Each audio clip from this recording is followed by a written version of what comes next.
Ravi Prakash Siliconandhra hospital Kuchipudi super speciality వైద్య సేవలు పూర్తిగా ఉచితం. 10వ అంతర్జాతీయ యోగా దినోత్సవ శుభాకాంక్షలు తెలియజేస్తున్నాను. భారతదేశ ప్రధాని మన ప్రీతమ నాయకులు అయినటువంటి శ్రీ నరేంద్ర మోడీ గారు 2015 జూన్ 21 నాడు యునైటెడ్ నేషన్స్ తో జరిగినటువంటి సర్వసభ్య సమావేశంలో 2014 సెప్టెంబర్లో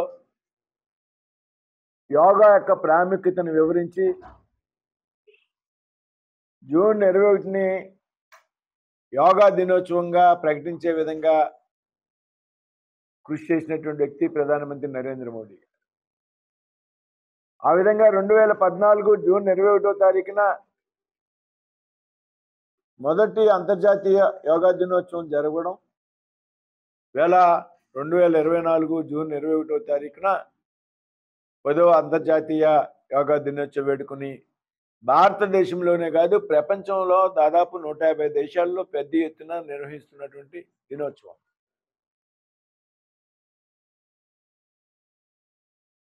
ప్రధాని నరేంద్ర మోడీ గారు యోగాకి ఇచ్చేటువంటి ప్రాముఖ్యత మనందరికీ కూడా తెలుసు. ఆయన దినచర్యల్లో ఆయన రోజుకి దాదాపు 18-19 గంటలు ఆయన పనిచేస్తున్నారంటే ఈవేళ చక్కటి ఆరోగ్యంతో కేవలం యోగా కారణంగానే నేను పనిచేస్తున్నానని చెప్పినటువంటి సందర్భం. ఆయన ఎక్కడ మాట్లాడినా ఏం మాట్లాడినా ముందుగా మాట్లాడేది ఆరోగ్యం గురించి.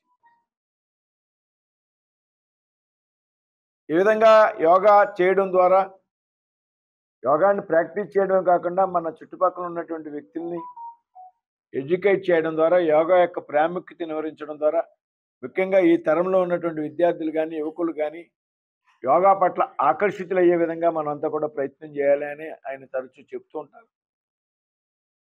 దానికి అనుగుణంగా ఇవాళ ప్రపంచం అంతా కూడా భారతదేశంలో కూడా యోగా యొక్క ప్రాముఖ్యత పెరిగింది.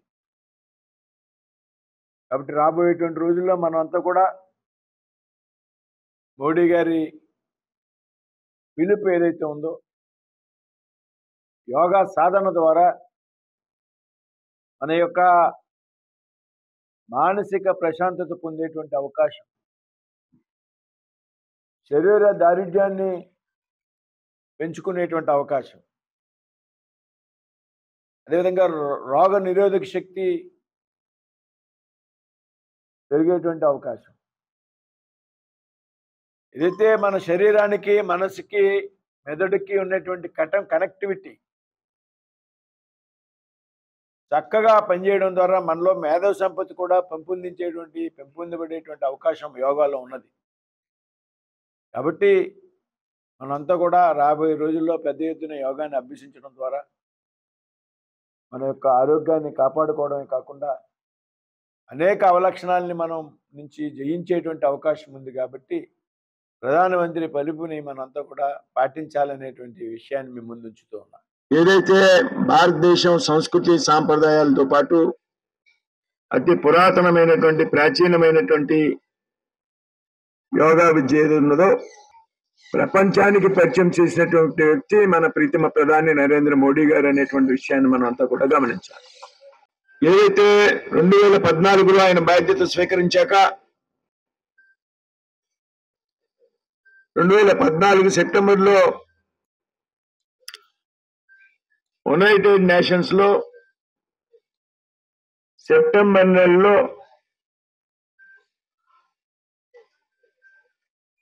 యోగా దినోత్సవాన్ని గురించి ఆయన ప్రపోజల్ చేసినప్పుడు, ప్రతిపాదించినప్పుడు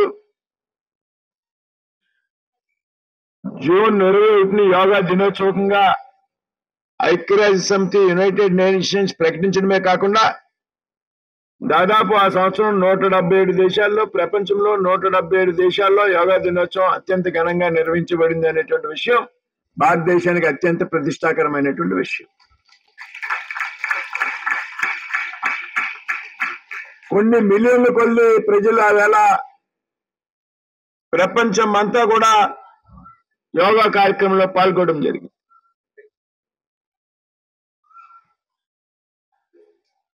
భారతదేశం యొక్క విద్య ఏదైతే ఉందో ఈ యోగా విద్య ప్రపంచానికి పరిచయం చేయబడింది.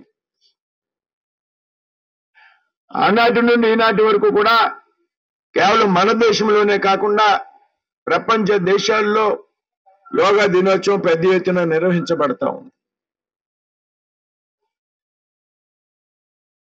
ఈ విధంగా నరేంద్ర మోడీ గారు యోగాకి ఇచ్చేటువంటి ప్రాధాన్యతను మనం అందరూ కూడా గుర్తుపెట్టుకోవాల్సినటువంటి అవసరం. కానీ నరేంద్ర మోడీ గారు ఎంత ఒత్తిడిలో ఉన్నప్పటికీ, ఏ దేశంలో ఉన్నప్పటికీ ఈ దేశ సాంప్రదాయాన్ని మరొకరు యోగాని వదిలేటువంటి ప్రసక్తి లేదు. ఏ పర్వదినాన్ని కూడా ప్రపంచంలో ఏ దేశంలో ఉన్నా కూడా ఈ దేశ సంస్కృతి సాంప్రదాయాలకే అనుగుణంగా ఆయన దినచర్య ఉంటుంది అనేటువంటి విషయాన్ని మనం అంతా కూడా గుర్తు తెచ్చుకోవాలి. మానసిక ప్రశాంతతకి మందు లేదు, అది మనసుకు సంబంధించినటువంటి విషయం. యోగా చేయడం వల్ల శరీరానికి మెదడుకి కనెక్టివిటీ పెరుగుతుంది,